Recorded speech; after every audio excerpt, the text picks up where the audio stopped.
Bueno, ahora sí, estamos todos dispuestos. Buenas tardes, gracias por estar. Gracias por venir el día de hoy a la presentación de Una vez, un día de Olga. A todos la conocemos, hemos estado en otras oportunidades en esta sala presentando otros libros de ella. Yo tengo la fortuna de haber leído 3 novelas y he publicado también. Mi nombre es Sergio Giovacchini, yo soy de la editorial Ciudad Gótica. Y leído y releído, aparte, no unas veces, sino varias veces. Esta última, Una vez un día, me la mandó hace un tiempo, la estuve leyendo, es una fervorosa escritora, sigue escribiendo sin detenerse. Y eso está bueno porque eso también se nota en su manera de escribir, digamos. Se nota en cómo desarrolla las historias, en cómo evolucionan las historias con una realidad impactante, digamos, ¿no? Y eso porque pareciera que nunca termina de estar en frecuencia escritora, por decirlo de alguna manera. Todos los días, o casi todos los días, sube textos también al Facebook, ¿no? Básicamente. Así que bueno, y aparte me manda siempre un dibujito todas las mañanas, así que yo agradezco profundamente la buena onda y la buena predisposición y esta amistad que ha surgido, no sé, en cuántos años que nos conocemos con él. Bueno, yo quiero hablar poco porque está Marta, que va a hablar en extenso más del contenido y otras partes de la novela. Está Ernesto, que va a cantar, creo que Marta también, a lo mejor nos brinda un momento. Todas las historias, estamos en un día especial también, mañana el 25 de mayo, como todos saben ustedes, que todas las historias están marcadas de alguna manera diacrónica y sincrónica, por decir, una evolutiva, ¿no?, que va contando una cosa que tiene pasado y futuro, y una que sucede en un instante, una sincronía, ¿no? Es algo que se cuenta en ese momento y es bastante definitivo. Las novelas que tiene Olga pareciera que está contando una historia y hay un quiebre en algún momento, hay un lugar, un punto de inflexión donde la novela, donde los personajes que interactúan tienen un punto de contacto y un punto de conflicto y se dispara hacia otro lado. Y eso es muy interesante porque maneja varios tiempos, maneja muchos personajes, situaciones, lugares, movimientos. Creo que también no podemos alejarnos nosotros mismos de quiénes somos cuando escribimos. Yo también escribo, ¿no?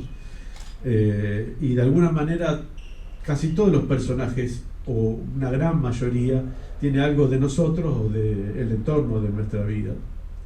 Así que eso, digamos, es importante porque trabajar con la historia personal y hacer una ficción de ella y hacer que los personajes conflictúen y ver cómo resulta ese conflicto, y después de eso ver cómo son y no traicionarlos, ¿no? No traicionarlos, después tienen que seguir siendo quienes son a pesar de las circunstancias.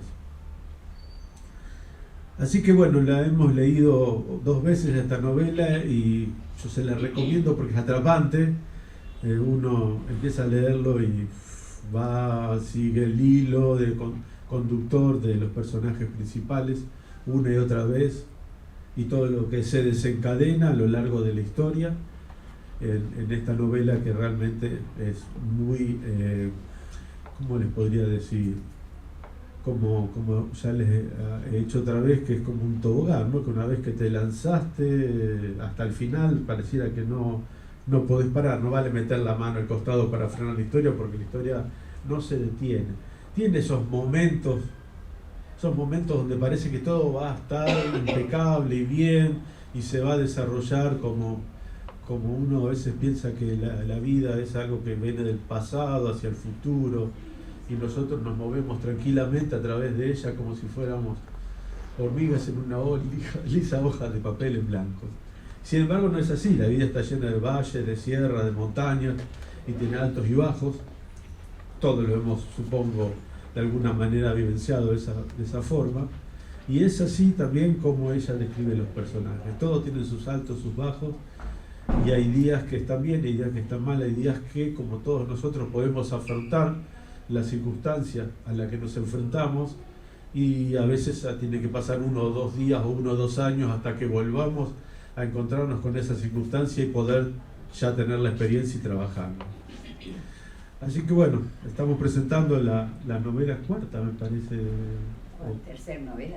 Tercera. ¿La primera fue de relatos? ¿O de poesía? Ah, la primera fue. Por eso Giselle, que te hizo la nota en el diario, puso una poetisa que cuenta historias. ¿No es cierto?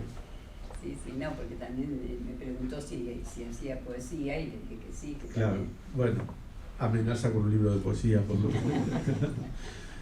Bueno, vamos a presentar a Ernesto, Ernesto Mancilla, que nos va a cantar un par de canciones.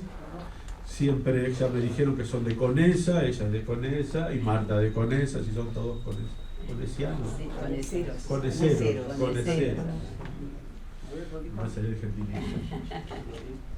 Fina, caridad de mi rutina, me encontré tu corazón en una esquina, presa de color de mar que endulzaron mi letargo, ay gris, ¿a dónde fue tu amor? De flor silvestre, ¿a dónde fue?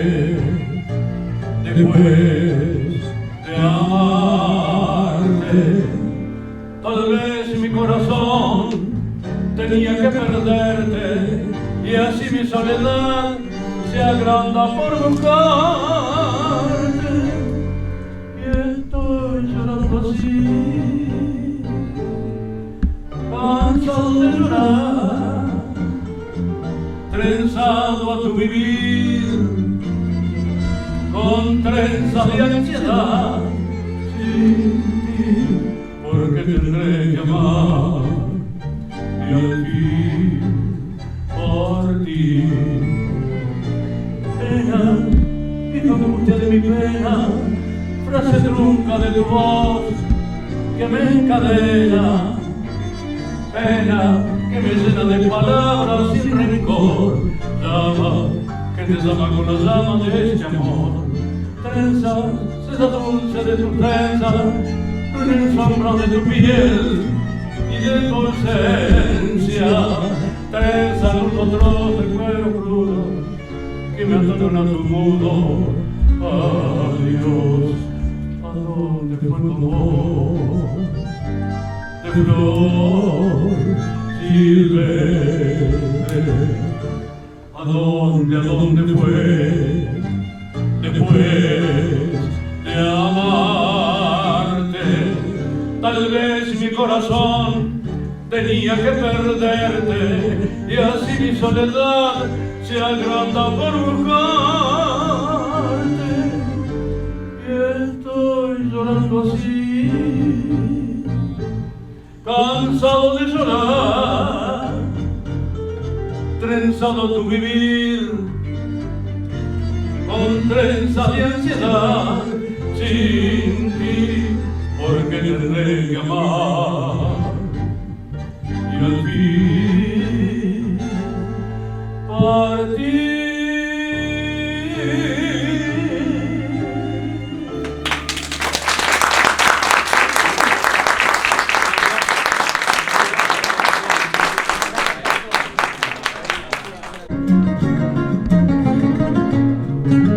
Mucho tiempo después de alejarme, vuelvo al barrio que un día dejé, con el ansia de ver por su calle mis viejos amigos, el viejo café. En la noche tranquila y oscura, cierta el aire parece decir: no te olvides que siempre fui tuya y sigo esperando que vuelvas a mí.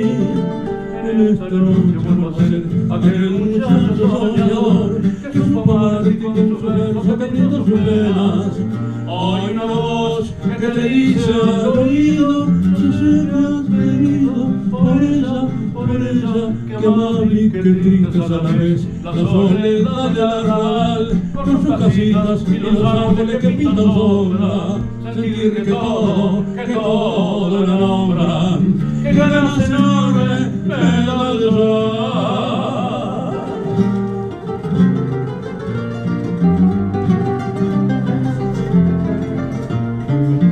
Bajo un cielo cubierto de estrellas, una sombra parejo al pasar, luz de verde, tan lejos de aquella que canto en mi sueño de bailar.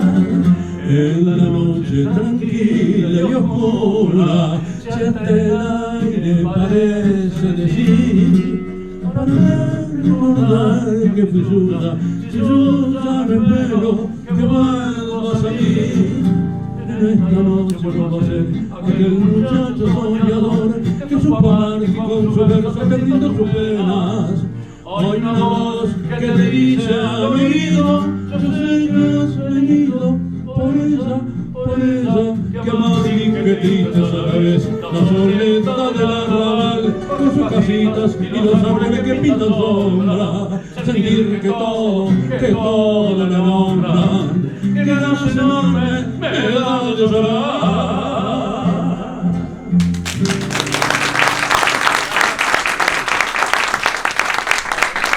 Hemos venido a acompañar a Olga, nuestra querida amiga, conecera rosarina, santafesina, que nos presenta su nueva obra, Una vez, un día. Es un placer muy grande, nuestro reconocimiento, porque es muy laburadora de la palabra. Siempre nos está, como decía Sergio, nos está regalando a diario relatos emotivos, cotidianos, en los cuales nos sentimos reflejados. Siempre encontramos los personajes que nos son reconocidos, parecidos a aquel otro que conocimos. Bueno, están llenos de sentimientos, como lo es la novela, Una vez, un día. Y hablando de la creadora, ella es, ya sabemos, muy amante de la música. Quiso que estuviéramos con música, con ella, con todos ustedes, y me pidió, a lo cual acepté gustosa porque también me gusta mucho la música. En la trama, en el desarrollo de la novela, hay una presencia de un árbol, y ese árbol tiene mucho que ver porque es un personaje que representa mucho para la protagonista. Entonces, a ese naranjo ella lo quiere tener presente en el acto. Entonces me pidió que cantara este tango, Naranjo en Flor.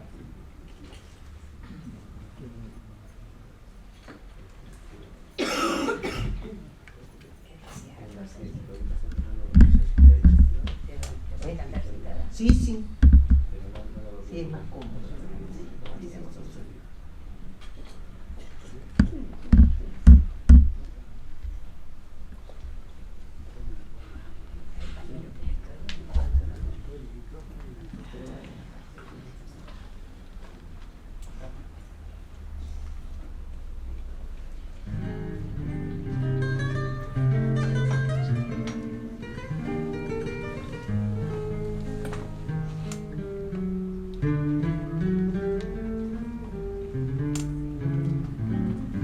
Era más blanda que el agua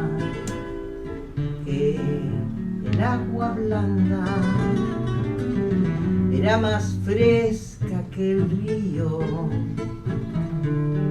naranjo en flor, y en esa calle de estío, calle perdida, dejó un pedazo de vida y se marchó. Primero hay que saber saber sufrir, después amar, después partir y al fin andar sin pensamiento. Perfume de naranjo en flor, promesas vanas de un amor que se escaparon en el viento. Después, ¿qué importa del después?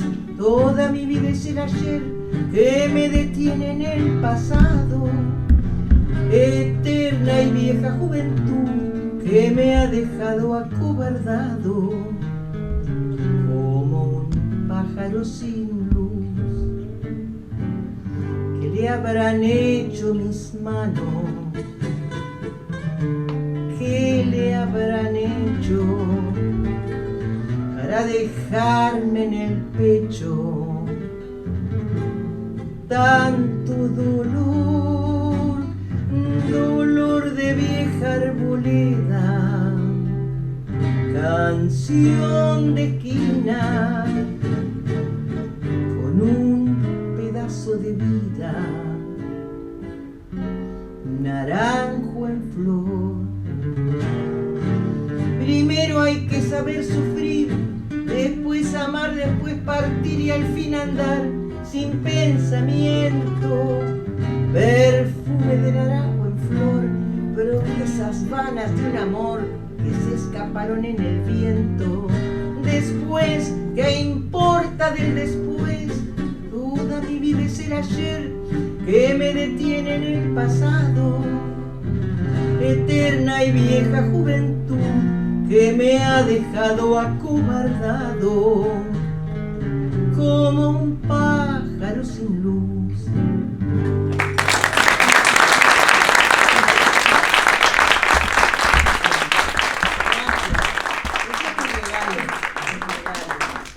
Bueno, seguimos entonces esperando para leer la novela. Bueno, yo ya la vi, a esta escritora de intensa creación, con permanente. Y como decía un poeta nicoleño, don Alfredo Marbush, decía siempre, la creación artística proviene siempre de vivencias y de sueños, como todas las expresiones artísticas, pero tienen esa cualidad. Ningún creador va a renunciar nunca a dejar, a plasmar esas vivencias en un cuadro, en una obra, en un libro, en una pieza musical. Y bueno, estos que encontramos acá son momentos de una historia, pero hay mucho reconocimiento de nuestras propias vivencias, de nuestras propias historias, que lo que hace nuestra escritora es rescatar, resguardar, compartir momentos de nuestra historia. Es como si dijéramos, pero hace como 65 años que nosotros vivimos en un pueblo, por ejemplo, en un pueblo provinciano. Pero, ¿son muchos o son pocos? ¿Qué problema, qué dilema sería? No se sabe si son muchos o son pocos los años que pasaron, pero estuvimos ahí. Y el devenir hace que Olga rescate todos esos momentos. Entonces, el pueblo provinciano, todo lo que sucedió, es parte de nuestra historia, de la historia de nuestro país. Un pueblo que da una ruta nacional. Las calles no, las calles eran todas de tierra, todo polvoriento. Ahora no, ahora hará 15 años más o menos que tienen las calles pavimentadas los pueblos, algunos, no todos. Pero todo eso que tenía el pueblo está metido en nuestra memoria, pero es la memoria de todos y hay que compartirla. Por ejemplo, el tren, tuvimos el tren en un momento de nuestra vida. Pasaba el tren y era todo un acontecimiento. No todos tenían tren que le pasara frente a la casa, ¿no es cierto? Eso también era una postal, que dejó de serlo, ¿no? Pero el humo, el ruido de los chirridos de los frenos, todo eso nos ha quedado. Nosotros no viajábamos en tren, lo veíamos pasar, pero era muy importante. Todos sabemos lo importante que era el paso del tren. Y nosotros teníamos más o menos 20 años cuando dejó de pasar el tren en nuestro pueblo, nuestro pueblo es todos los pueblos. Un pueblo provinciano es todos los pueblos. Y yo noté, ya después siendo docente, que yo hablaba del tren, pero mis alumnos no habían conocido el tren en vivo y en directo, digamos. Entonces que lo veían en la televisión o en el cine, sobre todo. Televisión todavía no teníamos. Todas esas cosas es la vida que transcurría en las ciudades, en las grandes urbes, pero después iba llegando, las cosas iban llegando después al pueblo, despacio. Y mucho de lo que le sucede a Laura en la novela es ese devenir. Un momento donde los pueblos todavía estaban, digamos que estaban atravesados por tantos tabúes, mandatos, represiones, costumbres que no se podían alterar. Entonces era muy difícil que alguien quisiera cambiar de horizontes. Si era varón, era más posible. Acá el amigo que cantó, por ejemplo, llegó un momento en que quiso ampliar horizontes. Se fue del pueblo, se fue a la ciudad. A las mujeres no nos era muy fácil, por no decir casi imposible. Era una etapa, las familias venían todas de inmigrantes. Los inmigrantes, ¿qué traían cuando llegaron? Una valijita de cartón y un bulto, ¿cierto? Atado con un pañuelo. Todas las otras cosas que ellos fueron logrando tener eran muy importantes, y entre todo eso estaba la familia. Eso lo dice el ensayista Horacio Salas, que dice: entre las cosas que ellos trajeron y las que después formaron, cuidaban celosamente todo eso, no querían que nadie se marchara de ese círculo. De ahí venían todos esos atavismos y esas costumbres. ¿Cómo te vas a ir? ¿Cómo te vas a salir de acá? Hay una parte que a mí me atrajo mucho, cuando ella empieza a expresar que quiere otros horizontes, otros caminos. ¿Y qué logra ella? Que le digan: pero vos estás loca. Entonces, es una frase tan cortita, pero dice tanto. No puede ser que te quieras ir. No. Ella tiene un amor casi silencioso, pero es el amor de ella. Es su personalidad que quiere ahí. No. ¿Qué le pasaba a la mujer? ¿Cómo era la vida en un pueblo? ¿Qué le pasaba a la mujer? Vamos a tomar a la mujer. No tenía muchas salidas. O sea, tenía que buscarse un noviecito, casarse y estar como ama de casa. Y en la época del 40, 50, no había todavía mucha salida laboral para la mujer. Podía ser una doméstica, pero no mucho más. Si alguien quería salir del pueblo, no se podía. El pueblo había que, ya si te ibas, era como que estabas traicionando algo. Los inmigrantes eran fundadores de familia, por eso les costaba mucho salir de ahí. Yo pensaba cuando le dan esa respuesta a Laura que se quiere ir, en esa época, si había algún trastorno raro de salud que no era para el médico, ¿a dónde te llevaban? A un curandero. Entonces, pasaba eso, hasta eso pasaba en los pueblos. Vos te querías ir, no, era rarísimo. Entonces, Olga tuvo la suerte que vivió en el campo también. ¿Qué pasa con el campo? Se desarrollan tantos otros sentidos. Están las sensaciones auditivas, bueno, completamente de pájaros, de aves, pero las olfativas, las táctiles, todo lo que es el mundo que se desarrolla alrededor de alguien que vive en el campo. Visuales, por ejemplo.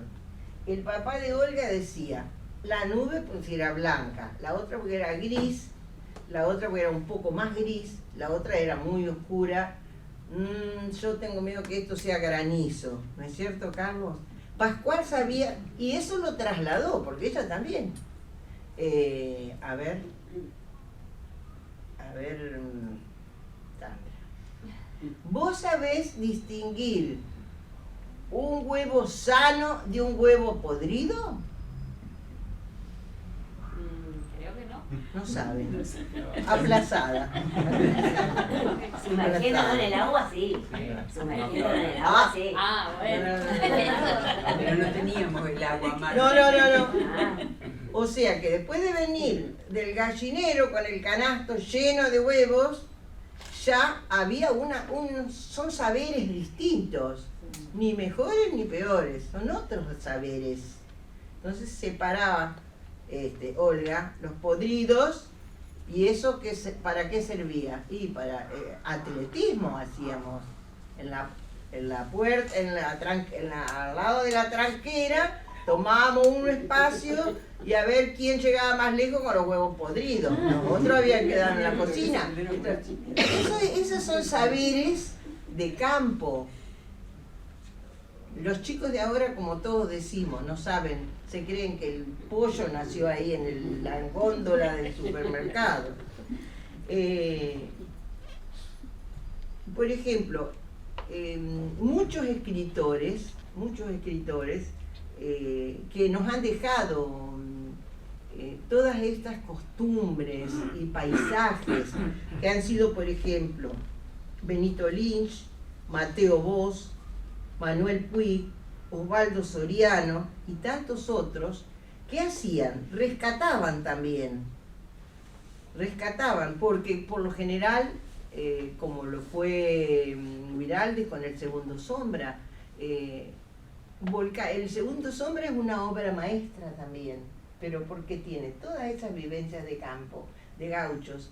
¿Cómo sabemos nosotros cómo era en esa época? La historia se nutre de todo eso. Y, por ejemplo, estos tangueros. En la letra de un tango aparece el personaje, por ejemplo, el cuarteador. Un chico de hoy que arma una banda o de folclore o de tango, se va a encontrar con palabras nuevas. Por ejemplo, ¿qué era un cuarteador? Hay que explicárselo. Tal vez, si se va a un tango y lee la letra, dice, mirá lo que era un cuarteador. Pero claro, ¿cuántos años han pasado? No sé, 80. Villoldo era cuarteador en el 1900, pero hay que explicárselo porque la letra que dejó el poeta te está marcando una instancia de nuestra historia, de nuestro devenir, ¿no es cierto? Lo mismo pasa con la samba. El folclore trae paisajes, árboles. Nosotros fuimos aprendiendo que era algún árbol porque lo escuchamos en alguna canción de Yupanqui. A ver, una cosa que yo les quería decir. Las cosas como eran en un pueblo. A ver, más o menos pongamos mediados del siglo XX. Una escuela primaria de pueblo, donde fuimos todos. ¿Qué tendríamos? 11, 12 años, que no son los mismos de ahora, por supuesto, ¿no es cierto? Pero si nosotros vamos a buscar la banda de sonido de nuestra infancia y de nuestra adolescencia, ¿cuál es la banda de sonido? Todo lo que recibimos en una escuela primaria, que era muy nutricia. Nosotros aprendimos a bailar folclore con los primeros discos de los hermanos Ábalos. Esos eran 5, que eran unos divinos que tocaban todo, zapateaban, bailaban, tocaban el piano. Los primeros discos, esas maestras que traían los discos con una cosa novedosa, y el tocadisco, bueno, y baile. Aprendimos a bailar folclore y escuchar todo eso. teníamos una profesora de música, doña Irma Guevara, una señora robusta, grandota, y tocaba, ¿no es cierto?, la marcha San Lorenzo, y aprendimos todos de memoria. Yo recuerdo que cuando ella tocaba el piano con esa energía, yo miraba la ruedita del piano, que se estremecía, ¿no? Y nos enseñó un tango, doña Irma Guevara. Y el aguacero era un tango, era una canción criolla, pero escrita por un rosarino, que era José González Castillo, y su hijo Cátulo. O sea que teníamos 12 años y teníamos la cultura popular al alcance de la mano. Era todo lo genuino, lo nuestro. Después teníamos unas maestras que nos traían a leer en la hora de lengua poesía. Y leer poesía para nosotros fue un descubrimiento. Ahora eso sí, fuimos unas atrevidas, un acto irreverente. Nos pusimos las dos, Alfonsina Storni y Gabriela Mistral, de sobrenombre, y que íbamos a escribir. Pero ahí, yo lo he contado en talleres literarios, y todos me decían, pero lo que pasa es que ahí encontraron el ritmo de la poesía, el ritmo. Había algo rítmico, musical. Entonces, la poesía nos hizo intuir que nosotros conocíamos una, pero seguro que atrás de esa poesía había algo más. Y ahí empieza la inquietud. Buscar, escuchar, grabar, llevar grabada una poesía, una letra de un tango que dice algo que a mí me parece que me resulta muy familiar, leer mucho cuento, mientras formar la familia, cuidar los chicos, atender tu propio trabajo, pero eso siguió. Es una búsqueda permanente. Los sociólogos dicen ahora que eso se llama investigadores informales. Bueno, nosotros somos eso, no sabía yo. Pero sí, recortes, guardar, teníamos los cassettes. ¿Cuántos tenías, Carlos? 500, 1000, y vos también, y todos, que ahora hay, bueno, ya no tenemos, pero tenemos la parte de la tecnología moderna, ¿no es cierto? Yo charlaba con mi hija, justamente hablando de esto anoche, y le decía, es un meritorio que ella haga, transcurra una trama en una época que nosotros vivimos, pero esa trama nos trae costumbres, ropa, comidas, dulces caseros, hay muchas cosas que nosotros vivimos y bueno, están ahí. Y yo le decía, ¿y cuántos años habrán pasado? Bueno, 60, 65 años más o menos. Y ella me dice, y más o menos, a ver, pasémonos a unos 60 años más allá. Sí, es verdad. Dice, porque lo que nosotros ahora tomamos como el WhatsApp, que es una cosa totalmente moderna, anda a saber si de acá a 60 años, ¿quién sabe qué es lo que vamos a manejar? Bueno, los que estén, le digo, no importa, eso no tiene nada que ver. Pero sería muy interesante que aquellos que van a estar de acá 60, 65 años, conozcan qué era, por ejemplo, eso, di un ejemplo. Pero se va transmitiendo, eso es lo que Olga hace, transmite, rescata, registra en la vida de una protagonista con sus amores, sus desamores, que ella también tiene su banda de sonido. ¿Cuáles son las bandas de sonido? Los bailes, ¿qué teníamos? Los bailes, la narrativa radial, no había televisión, entonces era un compromiso, era algo como algo sagrado. ¿Cómo te ibas a perder la novela, el capítulo de la radio? Ustedes saben cómo era, bueno, todos sabemos cómo era la radio en esa época. En los pueblos la luz se encendía a las 6 de la tarde y se apagaba a las 6 de la mañana. Entonces, de día no teníamos luz. ¿Con qué andaba la radio? ¿Con quién? Con batería, con la batería. Había que ir acá. Se terminaba la batería y te hacían salir corriendo al taller para que te cargaba la batería porque no te podía perder la novela. Esa es la narrativa radial, el cine, las revistas, la música. Bueno, era todo lo genuino. En la escuela primaria nos habían enseñado a tejer al telar. Y yo siempre lo cuento a mis nietos, porque es un telar.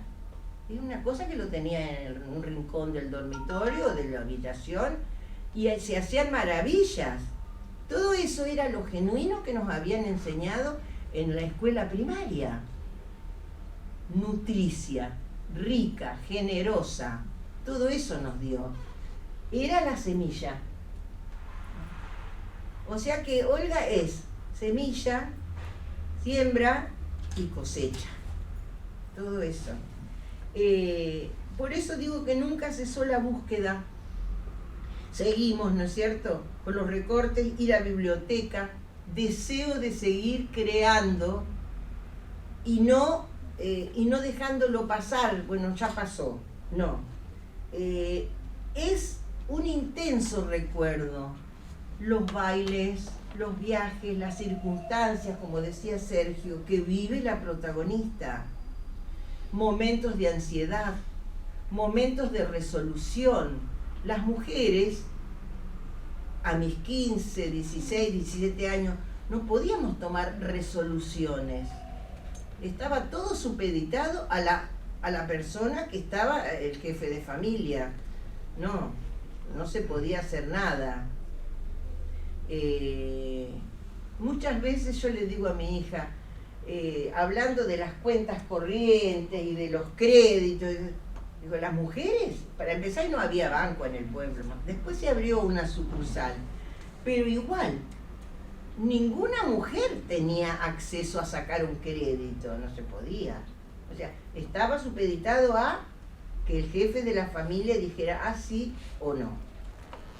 Pasó mucho tiempo hasta que eso cambió. Entonces, los personajes, las familias, la generosidad de los vecinos, todo está en el libro, en el texto. Los amigos, porque hay amigas y amigos que son protagonistas muy importantes. Y algo que también les decía es la presencia de cartas. Había una cosa hermosísima que era la carta manuscrita. Ustedes se acuerdan de haber recibido, ¿verdad? No todos, tal vez. Hay gente muy joven. Pero la carta manuscrita era una cosa maravillosa. Hay gente que todavía las guarda de sus noviazgos. Bueno, ahora no, es una forma tan distinta de comunicarse. A la gente mayorcita nos ha costado y nos sigue costando. Pero es tan distinto y eso aparece también. Porque es algo emblemático, la comunicación, lo que se podía decir, lo que no se podía decir, lo que te contaban y lo que no te contaban. Yo tenía 14, 15 años como ella y los domingos salíamos a caminar a donde terminaba la vereda ancha hasta donde terminaba la otra vereda ancha, o sea, desde lo Daglio hasta lo de Coco Mansilla, iba y venía a las 6, y a contarse todo, a contarse, a sacar en limpio qué eran, cosas que sucedían. Teníamos una amiga cuya tía se había venido a vivir al pueblo casándose con un importante empleado de una cooperativa. Entonces, siendo nicoleña, había venido a vivir al pueblo. Pero, qué casualidad, esta señora, Norma, tenía una hermana obstetra. Entonces, en nuestros 14 años, fuimos viviendo el embarazo de Norma a través de una amiga que nos contaba. Resulta que mi tía está embarazada. Ah, bueno, y después, ¿qué sucedía con todo el transcurso del embarazo? Pero contado por quién? Contado por otra de nuestra edad que lo iba viviendo y luego lo iba contando. ¿Qué era eso que sucedía ahí? Sí. Y bueno, y cuando llegó el momento del parto, ¿quién te hablaba de parto? No sabíamos lo que era. Para nada. Tontera esa, ¿te acordás? Entonces, no. ¿Qué son todas esas cosas que suceden? Que le suceden a una mujer cuando... Bueno, todo eso. Entonces, es un intenso recuerdo con amor a los orígenes. Dice Alejandro Dolina en sus crónicas del Ángel Gris que un grupo de locos, que eran los hombres sensibles, no querían olvidar. Seguían viviendo, pero siempre llevando los recuerdos. Y por supuesto, tenían muchos enemigos. La mayoría de la gente no quiere recordar. Ya pasó, ¿para qué recordar eso? Entonces, les pancartas, muchachos, basta. El mundo marcha hacia adelante. Esos eran los amigos del olvido. Pero el Ángel Gris dice, nunca olvidemos nada.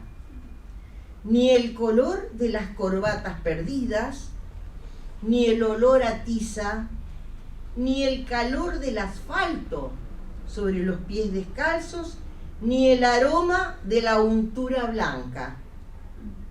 Rescatemos, amigos, dice el Ángel Gris, rescatemos, seamos salvadores de la memoria.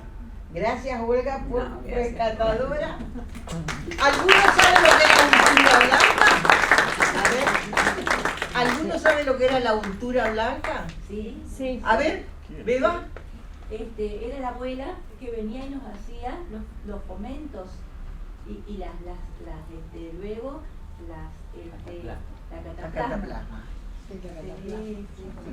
Era un líquido blanco, por eso se llamaba La untura blanca lo pasaban para enfermedades. Bueno, todo eso, no hay que olvidarse de nada. Rescatar, seguir, compartir, resguardar y todo eso lo ha hecho él. Gracias.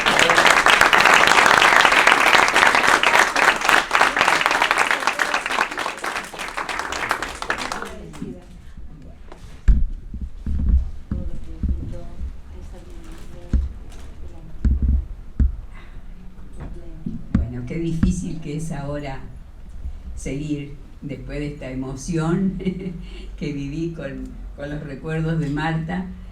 Bueno, primero le digo muchas gracias a todos los que vinieron, a todos, mis vecinos de Barrio Parque, amigas de muchos años, mi familia, mis primos, mis hijas queridas, mis hijos políticos, mis nietos, que son ese ramillete tan lindo que Dios me dio. No me lo dio a mí, se lo dio a los padres, pero yo me los apropié. Bueno, como les decía, estoy muy emocionada porque Marta y Ernesto, el negro Mancilla, como lo conocemos, y mi primo, somos todos de un pueblo, Conesa, y hemos nacido, crecido juntos, yendo a la escuela juntos. ¿Cuántas vivencias que tenemos juntos? Hemos bailado, pero de todo. Hemos hecho teatro vocacional. Teatro, sí. Así como nos ven ahora, fuimos jóvenes, una vez fuimos jóvenes. Y bailamos negro, bailábamos el rock, bailábamos... Eran muy buenos bailarines. Sí. Y cantores. Los dos eran cantores. Sí. Carlos también cantaba muy bien. Así que, bueno, una emoción muy grande. Y más en el día de hoy, con este día que fue el diluvio esta mañana. Pensé que, bueno, que muchos no podrían venir. Y realmente muchos no pudieron venir, me han hecho saber porque no estaban bien de salud, por el día. Pero bueno, hoy recibí un montón de mensajes y de llamados de mucha gente que por ese motivo no venían. Bueno, yo sobre el libro no voy a agregar más nada porque Marta lo puso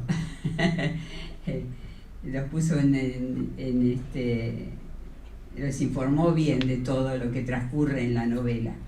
Yo lo único que espero que les guste a ustedes. Yo cuando escribo pongo el corazón donde escribo.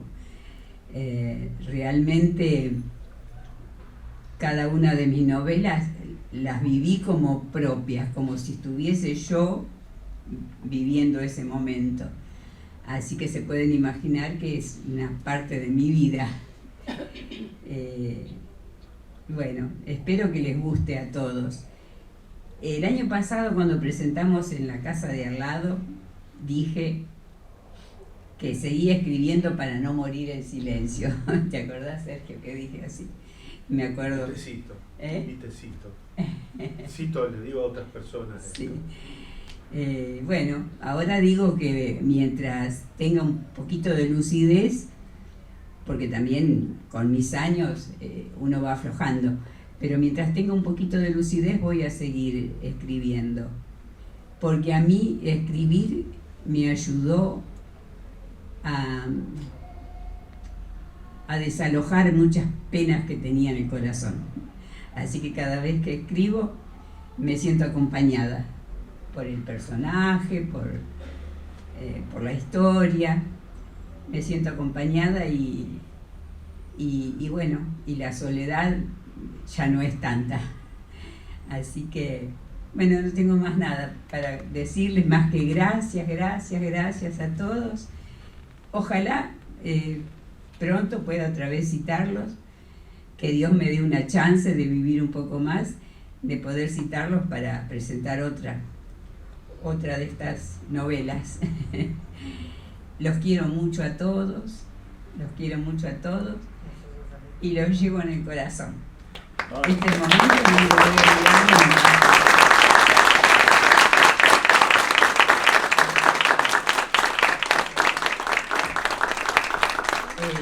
Le agradezco a Sergio muchísimo porque es el creador de todo esto, y a Marta, que es mi compañera somos amigas desde la escuela primaria, desde los 6, 7 años, y seguimos siempre amigas, y aunque estuvimos mucho tiempo yo viviendo lejos y no había, como hay ahora, estos medios de comunicación, pero yo sé que ella sabía de mi vida, cómo transcurría, y yo sabía de su vida, cómo transcurría.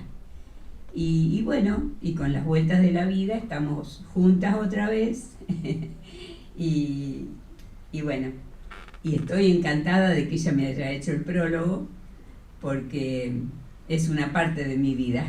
Marta es una parte de mi vida. Gracias a todos.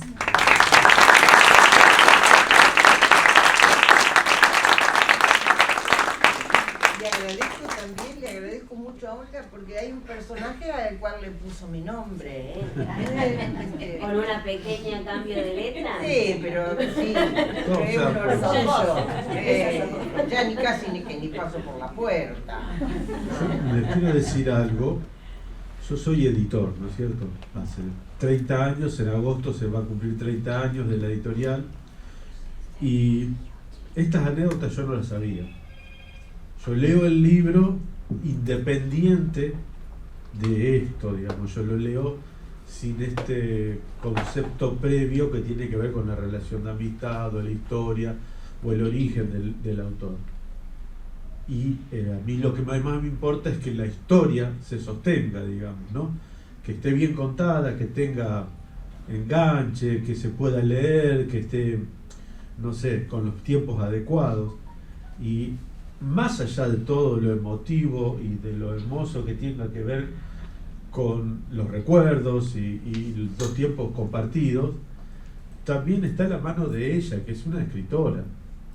Porque no, para contar historia contamos todo, la historia de nuestra vida, la historia de nuestros padres, de nuestros abuelos, pero ella tiene un pulso especial y es el pulso de la narración, y ese pulso es muy importante y eso la transforma en escritora, no en una contadora solamente, sino en una escritora que puede ficcionalizar un montón de anécdotas y hacerse carne de esas anécdotas que supo, le contaron, entrevió o simplemente las inventó, donde los relatos del relato en este caso está muy bien construido y muy bien armado, y eso es muy importante para mí como editor, ¿no?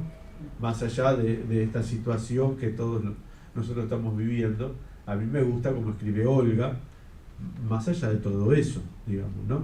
Porque yo cuando lo leo, trato de tener la mente en blanco y a ver cómo impacta en mí, porque todos los libros nos impactan, ¿no? O por lo menos los libros que seguimos leyendo, porque vieron que algunos libros leemos hasta 10 hojas y después, bueno, no es para mí. Y Borges lo decía también, ¿qué no dijo, no? Borges, pero decía, cuando el libro te rechazo no es bueno seguir intentándolo.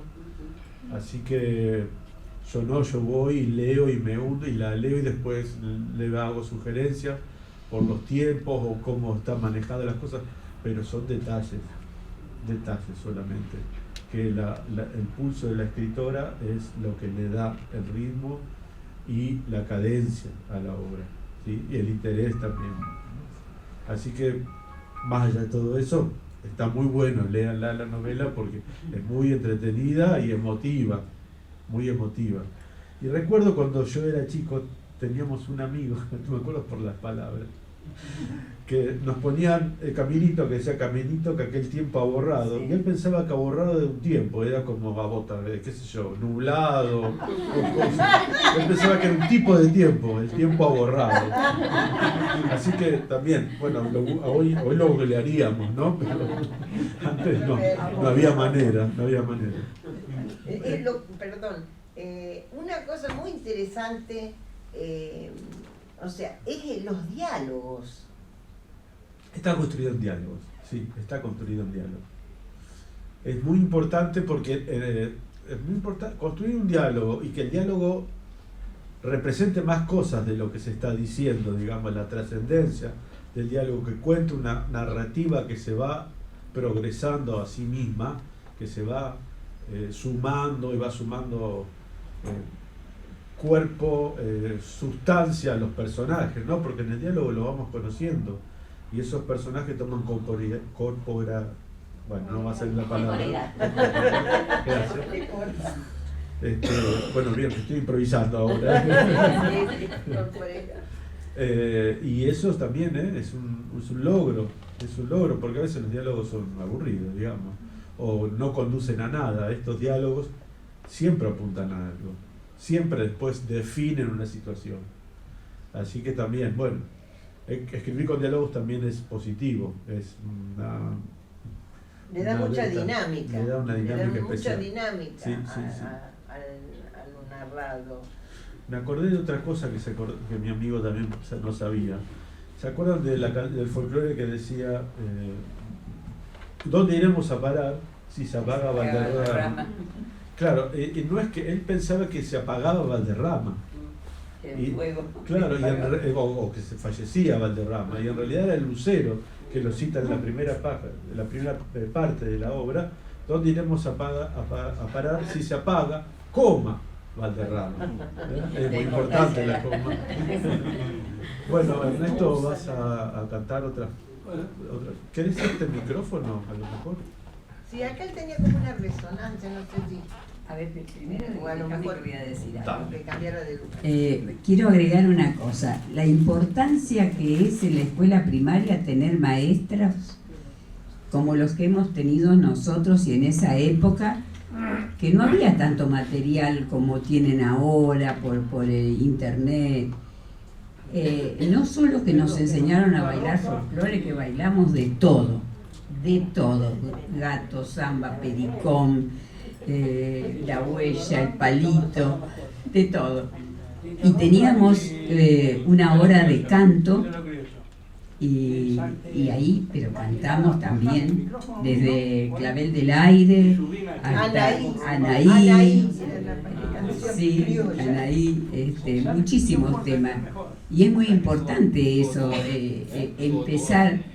empezar a crecer con ese material, porque eso a mí por lo menos me gustó tanto cantar, aunque no tengo voz para cantar, pero con Marta les cuento que tanto en su casa como en la mía inventábamos un escenario y actuábamos, cantábamos, recitábamos, armábamos un show completo. completo, hasta un circo, y hacíamos pruebas y todo. Teníamos público, eran mis hermanos menores. Pero bueno, quería rescatar eso, la importancia de los maestros en la escuela primaria, que nos muestren un camino para después seguir, porque a nosotros después nos gustó tanto recitar, leer. Me acuerdo que la señorita Estela Ovelar, ¿te acordás? Siempre, apúrense chicos, así terminamos antes, y todos los días, la última media hora, leíamos un cuento. ¿Te acordás? Leíamos un cuento. Y esa media hora dedicada, y nos apurábamos a terminar lo que estábamos haciendo para poder leer. Nos entusiasmaba tanto, y a lo mejor al día siguiente comentábamos lo que habíamos leído el día anterior. Pero nos enseñaba, fue un ejemplo ese para mí, siempre la recuerdo con tanto cariño a la señorita Estela Ovelar, porque nos mostró un camino que a pesar de los años que pasaron, yo no me olvido jamás. Fue un momento muy lindo de nuestra niñez. Bueno, no hablo más porque estoy dándole lata y lata.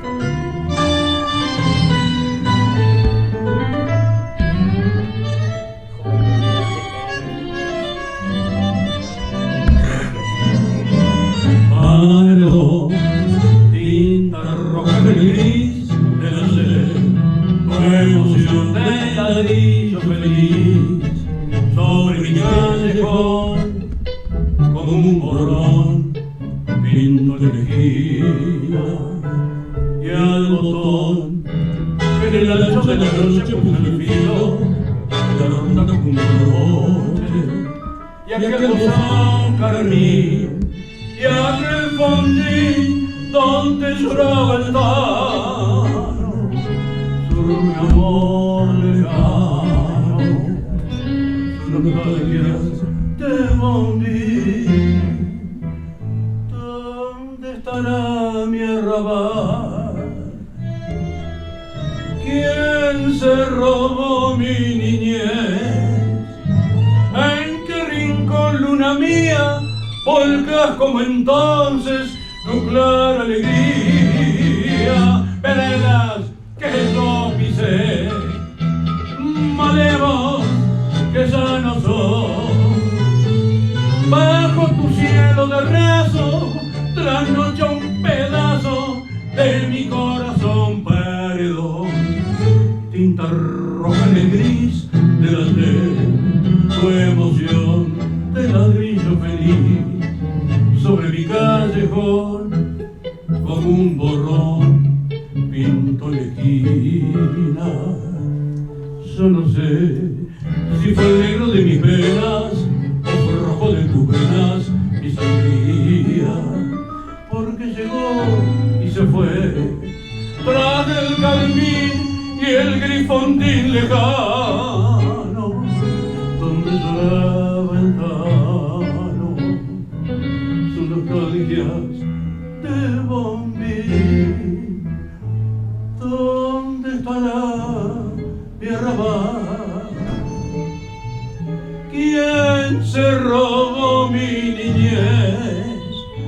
¿En qué rincón, luna mía, volcas como entonces tu clara alegría? Veredas que yo pisé, malevos que ya no son, bajo tu cielo de raso traje yo un pedazo de mi corazón.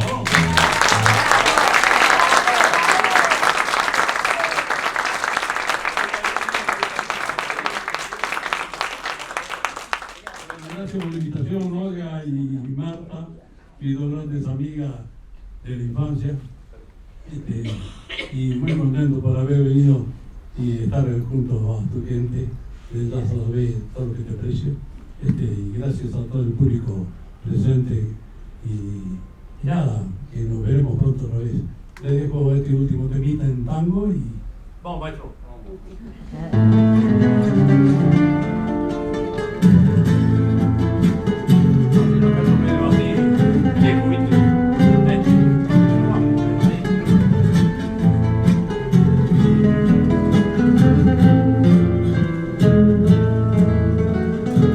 Mientras la luna serena baña con su luz de plata como un sollozo de pena, se oye cantar la canción dulce y sentida, por todo el barrio escuchar, cuando el silencio reinaba en el viejo caserón. Cuentan que fue la piba de arrabal, la flor del barrio aquel que amaba el pasador. Solo para ella cantó el amor al pie de su ventanal, pero tu amor por aquella mujer nació en el corazón de un trauma mental, y un farol entre los criollos vio bajo su débil luz morir los dos. Por eso gime en las noches de tan silenciosa calma, y esta canción que es el broche de aquel amor que se fue, de pena la linda piba abrió bien anchas sus alas, con su virtud y su gala hasta el cielo se voló. Cuentan que fue la piba de arrabal, la flor del barrio aquel que amaba el pasador. Solo para ella cantó el amor al pie de su ventanal, pero otro amor por aquella mujer nació en el corazón del tauroma mental, y un farol entre los criollos vio bajo su débil luz morir los